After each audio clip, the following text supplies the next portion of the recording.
Creciendo en santidad, el papel que juega Dios y el papel que juegas tú, por R.C. Sproul. Capítulo 5. Confianza en Cristo. Más que en ningún otro libro de la Biblia, en el libro de Romanos, tenemos la exposición más clara del camino a la salvación. En Romanos 3, versículos 9 al 20, Pablo pregunta: ¿qué pues? ¿Somos nosotros mejores que ellos? En ninguna manera, pues ya hemos acusado a judíos y a gentiles, que todos están bajo pecado. Como está escrito: no hay justo, ni aun uno, no hay quien entienda, no hay quien busque a Dios. Todos se desviaron, a una se hicieron inútiles. No hay quien haga lo bueno, no hay ni siquiera uno. Sepulcro abierto es su garganta. Con su lengua engañan. Veneno de áspides hay debajo de sus labios. Su boca está llena de maldición y de amargura. Sus pies se apresuran para derramar sangre. Quebranto y desventura hay en sus caminos, y no conocieron camino de paz. No hay temor de Dios delante de sus ojos. Pero sabemos que todo lo que la ley declara es para los que están bajo la ley, para que toda boca se cierre y todo el mundo quede bajo el juicio de Dios, ya que por las obras de la ley ningún ser humano será justificado delante de él, porque por medio de la ley es el conocimiento del pecado. Desconozco cómo el apóstol podría explicarlo de un modo más claro de lo que lo hace en este pasaje, en este prefacio a su magnífica exposición del camino de la salvación. Antes de señalarnos la cruz de Cristo, Pablo presenta primero el trabajo preparatorio establecido a la universalidad de la culpa humana. Concluye que todos pecaron y están destituidos de la gloria de Dios. Romanos 3:23. Esta es la idea que Pablo quiere que entendamos. Debemos abandonar por completo cualquier esperanza de satisfacer la justicia divina llevando a cabo las obras de la ley. Nuestras buenas obras nunca serán lo bastante buenas para cumplir la ley de Dios, porque por las obras de la ley ningún ser humano será justificado delante de él, pues por medio de la ley viene el conocimiento del pecado. Romanos 3:20. Ahora bien, ¿cuál es la razón? De nuevo tenemos la locución conjuntiva, por lo cual. Mira en retrospectiva a las premisas paulinas para que puedas percibir el flujo de su argumento. Pablo pone a toda la raza humana ante el tribunal del juicio de Dios y declara que toda ella es culpable ante él. No hay justo, ni aun uno. Romanos 3:10. Si estás familiarizado con las categorías de la lógica y las leyes de la inferencia inmediata, reconocerás que esta es una declaración o una proposición que puede etiquetarse de negativa universal. Excluye a todos los miembros de una clase en particular. Por esta proposición, los miembros quedan excluidos del grupo de los justos. Todos quedan excluidos. No se incluye a ninguno. Obviamente, la única excepción es Cristo, el cual sí era justo. Él era el justo, el que no tenía pecado. Pablo hablaba aquí de la humanidad caída. No hay nadie que pueda ser elevado a la clase de los justos. Y Pablo deja totalmente claro que se refiere a una exclusión universal. Ni aún uno. Romanos 3:10. Y sigue afirmando, no hay quien entienda. Romanos 3:11. Aquí existe un vínculo que precisamos comprender. Nadie en la carne, ninguna persona natural, alcanza la justicia. Y esto se debe en parte a que, en nuestra condición caída, ninguno de nosotros la entiende en realidad. No poseemos un entendimiento adecuado de Dios mismo, ni del aspecto de la justicia divina. La siguiente frase no es popular en la comunidad cristiana de hoy. No hay quien busque a Dios. Romanos 3:11. No sé las veces que he oído a cristianos decirme, mi amigo no es cristiano, pero está buscando a Dios. Algunas iglesias incluso diseñan sus cultos de adoración de forma específica para ayudar a los buscadores. ¿Por qué hacemos esto cuando el apóstol señala, no hay quien busque a Dios? Romanos 3:11. Sin lugar a duda, la Biblia afirma, buscad a Jehová mientras puede ser hallado, llamadle en tanto está cercano. Deje el impío su camino, y el hombre inicuo su pensamiento, y vuélvase a Jehová, el cual tendrá de él misericordia, y al Dios nuestro, el cual será amplio en perdonar. Isaías 55, 6, 7. Con frecuencia oímos los consejos en las Escrituras de buscar a Dios, de llamar a Dios. ¿Por qué lo ordenaría Dios si, en realidad, nadie lo hace?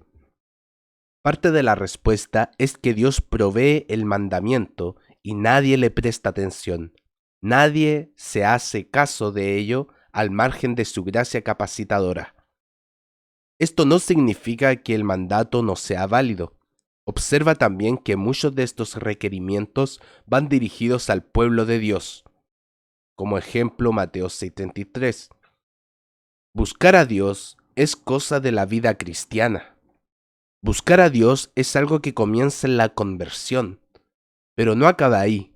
Las personas no buscan a Dios hasta que vienen a Cristo. En realidad, la imagen normal que encontramos en las Escrituras sobre nuestro estado natural caído no es que estemos investigando cada recoveco del universo para hallar alguna pista de la existencia divina. En su lugar, somos fugitivos, huimos de Dios, como hicieron Adán y Eva en el paraíso, Génesis 3:8. Por su pecado, fueron a esconderse, intentaron evadir la presencia divina. Y ahora, aunque la humanidad desea sin duda los beneficios de Dios, la paz, la seguridad, el perdón, no le desea a él mismo. Pablo continúa, todos se desviaron, Romanos 3:12. Y no es de sorprender, si ninguno de nosotros busca a Dios, no es de extrañar que nos desviemos. ¿No es curioso que Jesús hablara a menudo sobre la redención en términos del camino? Juan 14:6. De hecho, a los cristianos se les llamó al principio el pueblo del camino. Hechos 24:14. Como afirmó Jesús, ancha es la puerta y espacioso el camino que lleva a la perdición, y muchos son los que entran por ella, porque estrecha es la puerta y angosto el camino que lleva a la vida, y pocos son los que la hallan. Mateo 7, versículos 13 al 14. Esto es muy distinto a cómo piensan muchos hoy al respecto de la salvación. Al final del versículo 12, Pablo declara, no hay quien haga lo bueno, no hay ni siquiera uno. Esto parece increíble. ¿Significa quizás que ningún ser humano, al margen de la gracia regeneradora, hace jamás bien alguno? Es lo que expresa. Pero ¿cómo puede ser esto? Vemos a paganos que superan de lejos a algunos creyentes en ciertas virtudes, manifiestan mayor laboriosidad, sinceridad y preocupación por las personas de las que nosotros manifestamos. ¿Cómo podemos afirmar, pues, que no hacen nada bueno? El gran reformador Juan Calvino habló de la justicia civil del incrédulo. Lo describió en términos de conformidad externa a la ley divina. Por ejemplo, Dios ordena, no robarás, Éxodo 20:15, y hay paganos que no roban. ¿Acaso al actuar así no están haciendo el bien? Si consideramos con cuidado el concepto bíblico de la bondad, vemos que es bidimensional. Cuando Dios considera una obra que has hecho, tiene dos cosas en cuenta. Escudriña la cosa real que has hecho y analiza tu corazón. Contempla la pureza de tus motivos. Lo primero que te pregunta es, ¿estás haciendo esta obra porque tu corazón me ama de un modo pleno? A menos que ambos aspectos se den en toda su extensión, la totalidad de la obra no es buena. A primera vista lo podría ser, pero a menos que vaya acompañada del motivo más puro de honrar a Dios, no es buena. Dado que el pagano está separado y aislado de Dios, independientemente de las muchas veces que cumpla la ley de forma externa, su motivación es impura. Si entendemos esta premisa bíblica, abandonaremos cualquier esperanza de hallar seguridad para la salvación en nuestras propias obras. Sin duda, esto debe suscitar algunos pensamientos molestos de nuestra mente. ¿Declara el Nuevo Testamento en términos tan radicales que nadie fuera de la gracia de Dios hace jamás algo bueno? Sí, es radical en sentido literal. El adjetivo radical procede del término en latín rodex, que significa raíz o núcleo central. Es la clase de declaración que va a la raíz del asunto. Analiza el núcleo central de cómo evalúa a Dios lo que hacemos. A Él no le conciernen tan solo nuestras acciones externas, sino que también nos mide por los deseos de nuestros corazones. Esto es lo que provocó numerosos conflictos entre Jesús y los fariseos. Sus obras externas parecían sumamente virtuosas, pero eran actos de hipocresía porque sus corazones estaban lejos de Dios. Una profesión de fe no es suficiente. Aunque la Iglesia es el instrumento para proporcionarnos el medio de gracia y el vehículo para proclamar el camino de la salvación, no nos salva nuestra membresía. El Salvador es Cristo, no una iglesia. Si estás en Él, te encuentras en un estado de gracia, pero que formes parte de una iglesia no hace que estés en Cristo. Una segunda dimensión cuya comprensión es relativa para los evangélicos es que la salvación tampoco está garantizada por la profesión de fe. La mayoría de las iglesias exige una profesión de fe antes de que una persona pueda ingresar en su membresía. Incluso en los ministerios paraeclesiales, como los ministerios de evangelización, existen técnicas y métodos que se usan para llamar a las personas a profesar la fe en Cristo. Puede ser un llamamiento al frente, una oración que recitas o una tarjeta que firmas. No hay nada de malo en estas cosas, pero semejante profesión de fe no es garantía de tu salvación. Jesús nos advierte, este pueblo de labios me honra, mas su corazón está lejos de mí. Mateo 15:8. Jesús está afirmando que es posible pronunciar las palabras, hacer la profesión verbal, pero no ser creyente. Santiago formuló la pregunta, hermanos míos, ¿de qué aprovechará si alguno dice que tiene fe y no tiene obras? ¿Podrá la fe salvarle? Santiago 2:14. La justificación por la fe produce inevitablemente obras. Por supuesto, debemos hacer una profesión de fe, pero con esta sola no tienes la salvación garantizada. La salvación llega por medio de poseer la fe, no solo profesarla. Puedes declarar tener algo que no posees de verdad. Una de las cosas más aterradoras que Jesús pronunció jamás se produce casi al final del Sermón del Monte. Advirtió, muchos me dirán en aquel día, Señor, Señor, ¿no profetizamos en tu nombre? ¿Y en tu nombre echamos fuera demonios? ¿Y en tu nombre hicimos muchos milagros? Y entonces les declararé, nunca os conocí, apartaos de mí, hacedores de maldad. Mateo 7, versículos 22 al 23. Es un aviso para los que se quedan en la mera profesión de fe. Nuestra confianza no debe apoyarse en algo que solo hayamos pronunciado. en un simple ritual o en un acto externo. Supón que entendemos correctamente que la única forma de poder ser salvo es depositando nuestra confianza en Cristo. Si tu fe en el Cristo bíblico es genuina, tienes todas las razones para regocijarte en la seguridad total de tu salvación. Pero todavía es preciso que te preguntes dos cosas. Primero, ¿es mi fe una fe real? Y segundo, ¿está mi fe dirigida al Cristo real? Por esto mismo es tan importante la doctrina. Su propósito es proporcionarnos una comprensión clara de la naturaleza de Dios y de la naturaleza y la obra de Cristo.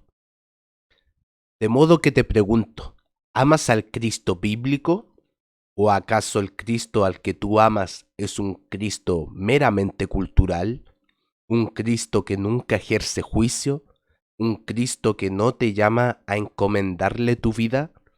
¿Un Cristo que no te insta a arrepentirte de tus pecados? Tal vez tu criterio sea el de un Jesús amable, manso y blando. Él existe para resolver todos tus problemas, responder a todas tus peticiones y darte salud y riquezas. Por ello, resulta angustioso oír hablar del Evangelio de la prosperidad, de la salud y la riqueza. Bajo ese sistema, las personas pueden convertirse a la promesa de la prosperidad, pero se pierden al Cristo vivo. Nuestro llamado consiste en venir al Cristo real. Jesús es una persona real, histórica, con una misión real, y ha llevado a cabo un acto real de redención. Y es Jesús, su persona y su obra, el que debe ser objeto de nuestra fe salvífica. En una ocasión, un hombre me preguntó, Arsi, ¿ama usted a Cristo de forma perfecta? Respondí, no. ¿Le ama usted tanto como debería? Respondí, no, porque debería amarle de forma perfecta, pero no lo hago. Siguió con esta línea de interrogantes y me preguntó, ¿pero le ama usted? Esta vez no vacilé. Sí, desde luego. No le amo de un modo perfecto, no le amo de una manera completa, no le amo tanto como debería, pero sé que le amo. También sé que, abandonando a mí mismo, no podría amarle en absoluto, no podría amar a Cristo bíblico si Dios Padre no hubiera cambiado mi corazón y hubiera hecho que naciera de nuevo de su espíritu. Creo que las palabras de Jesús, nadie puede venir a mí si no le fuere dado del Padre, Juan 6:65, Dios me ha traído a sí mismo por el poder de su Espíritu. Por tanto, mi seguridad descansa en el testimonio del Espíritu Santo, quien está obrando en conjunto con mi espíritu para asegurarme que soy un hijo de Dios. Romanos 8:16. La doctrina bíblica importa porque puede proporcionar gran consuelo y una seguridad saludable. Estar seguro del Salvador. Quiero cambiar nuestro enfoque a cómo puede crecer la seguridad genuina de la salvación. Y esto empieza por tener una comprensión clara de lo que significa la salvación. Cuando consideramos la falsa confianza que muchos manifiestan al confiar en su propia bondad, analizamos las declaraciones paulinas de Romanos 3, donde afirma, por las obras de la ley ningún ser humano será justificado delante de él, porque por medio de la ley es el conocimiento del pecado. Romanos 3:20. Y hasta aquí llegamos. Me detuve a mitad del pensamiento en los escritos del apóstol. La palabra que sigue de inmediato es uno de los términos más importantes en las Sagradas Escrituras. Es la conjunción pero. Existe esta feliz alternativa al juicio. Tras una conclusión sombría a la que Pablo llega sobre la desesperanza de ser redimidos por medio de nuestra propia bondad, el apóstol escribe, pero aparte de la ley, se ha manifestado la justicia de Dios, testificada por la ley y por los profetas, la justicia de Dios por medio de la fe en Jesucristo, para todos los que creen en Él, porque no hay diferencia, por cuanto todos pecaron y están destituidos de la gloria de Dios, siendo justificados gratuitamente por su gracia, mediante la redención que es en Cristo Jesús, a quien Dios puso como propiciación por medio de la fe en su sangre, para manifestar su justicia, a causa de haber pasado por alto, en su paciencia, los pecados pasados, con la mira de manifestar en este tiempo su justicia, a fin de que Él sea el justo y el que justifica al que es de la fe de Jesús. Romanos 3, versículos 21 al 26. De nuevo, si queremos tener mayor seguridad en cuanto a nuestra salvación, es necesario tener un entendimiento claro de lo que ésta supone. Es preciso comprender la razón, la base de nuestra justificación. Pablo ha excluido ahora uno de los motivos para estar seguros, a saber, respaldar tu argumento con hacer las obras de la ley. En su lugar, ahora, aparte de la ley, se ha manifestado la justicia de Dios. Romanos 3:21. Pablo opina que es necio pensar que podemos satisfacer las exigencias de Dios por nuestra propia justicia. Y esto se debe a que tenemos una visión desinflada de la justicia divina o una extremadamente inflada de la nuestra. Nunca podremos vivir una vida lo bastante buena como para cumplir con los requisitos de un Dios justo, recto y santo. Por consiguiente, no debes tener esperanza alguna de que tu bondad logre satisfacer la justicia divina.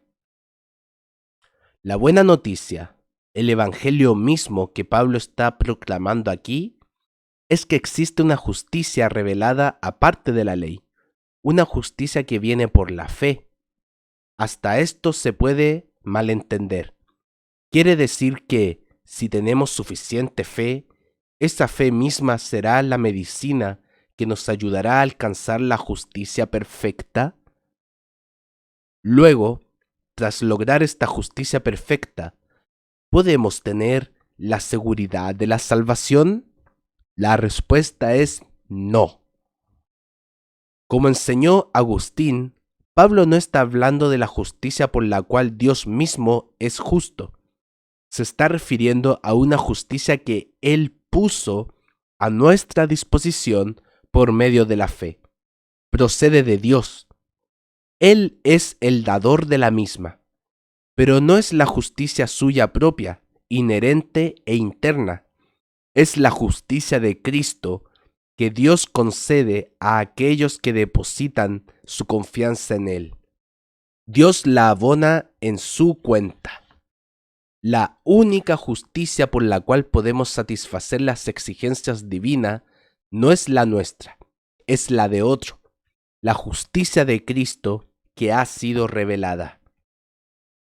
Resulta relevante cómo el apóstol Pablo afirma que debemos hallar paz y seguridad. En Romanos 5:1 escribe: justificados pues por la fe tenemos paz para con Dios, por medio de nuestro Señor Jesucristo. Si vamos a tener una seguridad adecuada de la salvación, tenemos que conseguirla donde las Escrituras la colocan. Pablo declara que nos llega por la promesa de Dios de que justificará a todos los que depositen su fe en Cristo. No confían en su propia justicia, sino en la de Jesús. Estoy seguro de mi salvación, porque estoy seguro de mi Salvador. Estoy seguro de su poder, de que en su justicia no hay carencia de nada. Por tanto, su justicia cubre todo lo que falta en la mía. Sin embargo, existe una tensión que procede de nuestra seguridad y de nuestro crecimiento hasta la madurez en Cristo. Sabemos que hay un cierto sentido en el que somos justos a los ojos de Dios. hemos sido justificados por la justicia de Cristo. Existe un sentido en el que hemos sido salvados. Nos encontramos en estado de salvación. Pero el único inconveniente es que seguimos siendo pecadores. Seguimos pecando. Cuando consideramos la justicia de Cristo, tenemos esperanza, tenemos seguridad. Pero cuando contemplamos nuestro propio pecado, caemos en la desesperación. Resulta difícil de estar seguros de la salvación si nuestra atención se enfoca en nuestro propio pecado. La buena nueva es que la justificación no es el final de la vida cristiana, es su principio.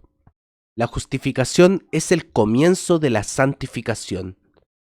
No es su resultado. No tenemos que esperar a ser santificados para ser justificados. No tenemos por qué aguardar hasta ser justos para que Dios nos considere como tales. Él nos ve justo una vez que transfiere a nuestra cuenta la justicia de Cristo. La gracia que Dios ha puesto en nuestros corazones, en nuestra redención inicial, será perfeccionada hasta el final, y ese final es nuestra glorificación. En ese momento, todo vestigio de pecado será eliminado de nosotros. Llegará un momento cuando seremos perfectos. Cristo promete acabar la obra que ha comenzado en nuestras almas. En el momento en que creemos, empieza la obra divina de curarnos y transformarnos a la imagen de Cristo. De hecho, de forma negativa, si ese cambio no se inicia, se hace del todo patente que no hay fe real. Si la hubiera, produciría justificación verdadera, y ésta, a su vez, resultaría en el fruto de la santificación. De esto podemos estar seguros. La fe y los frutos. Me gustaría llamar tu atención a las dos realidades más importantes de las que conseguimos la seguridad personal de nuestra salvación. No son los dos únicos elementos, pero creo que son los más relevantes. Estos dos conceptos son la fe y los frutos. Consideraremos la fe en primer lugar. La base de nuestra justificación es únicamente la justicia de Cristo, y Dios la ha puesto en nuestra disposición por medio de la fe. Los reformadores la describieron como la causa instrumental de nuestra justificación. Esto significa que, cuando el Nuevo Testamento nos enseña que somos justificados por la fe, la preposición por es lo más importante. Expresa el medio por el cual se produce algo. Cuando la Biblia habla de la justificación por la fe, no señala que nuestra fe sea la base meritoria de nuestra salvación. Es tan solo el agente que nos une a Cristo y nos hace recibir así los beneficios de su obra por nosotros. Cuando las Escrituras nos instan a la fe, se nos dice que creemos en Cristo. El término en griego es eis, que significa en, dentro de. Cuando tenemos fe, estamos tan vinculados a Cristo que estamos en Él y Él en nosotros, y podemos disfrutar de una unión mística con Cristo. Cuando somos unidos a su Hijo, somos adoptados en la familia de Dios. Por tanto, nuestra confianza en el estado de nuestra salvación no es, en última instancia, una confianza en nosotros mismos. En su lugar, nuestra certeza de la salvación procede de nuestra convicción de que la obra de nuestro Salvador es perfecta. Nuestra confianza no depende de nosotros mismos, sino de Jesús, quien ha demostrado con suma claridad que es capaz de salvar a su pueblo. Cristo ha pagado el precio de nuestra salvación. Se ha entregado como oblación ante el Padre por nosotros. Nos ha reunido en su familia. intercede por nosotros cada día. Por consiguiente, nuestra confianza en nuestra salvación debe reposar en la confianza que tenemos en nuestro Salvador. Promete salvarnos de un modo pleno, completo y eterno, si de verdad depositamos nuestra confianza en Él. Deberíamos saber si estamos confiando verdaderamente en Cristo. Deberíamos percibir una sensación de confianza y seguridad en nuestros corazones. ¿Te fías de Cristo? ¿Pones tu confianza en Él para que te redima?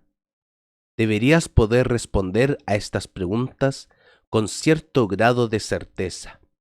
Puedes saber si estás confiando en Él o no, si te estás fiando de Él o no, si sientes afecto por Él o no. La fe salvífica es intensamente personal e individual, pero no debe quedar en algo privado. Cristo nos llama a confesar su nombre ante el mundo. Mateo 10:32. Nos llama a testificar de Él a las personas. No debemos esconder la luz de Cristo bajo un cajón y hacer de esta fe un asunto privado. Mateo 5, versículos 14 al 16. Una fe privada no es una fe bíblica. Su propia naturaleza define a la fe bíblica como pública. Como indicamos con anterioridad, nuestro deber no consiste tan solo en poseer la fe, sino también en profesarla. Pocas cosas nos proporcionan la seguridad de nuestra salvación como compartir nuestra fe con los demás. Estos hechos son unas cuantas marcas de la verdadera fe salvífica. No contribuyen en modo alguno a nuestra justificación. Sin embargo, la fe verdadera, o fides viva, la fe viva, empieza a producir fruto de inmediato. Las personas que creen de verdad son transformadas, no son perfeccionadas, no son santificadas por completo al instante, pero cambian. El fruto de la regeneración y de la morada del Espíritu Santo en la persona crece al instante.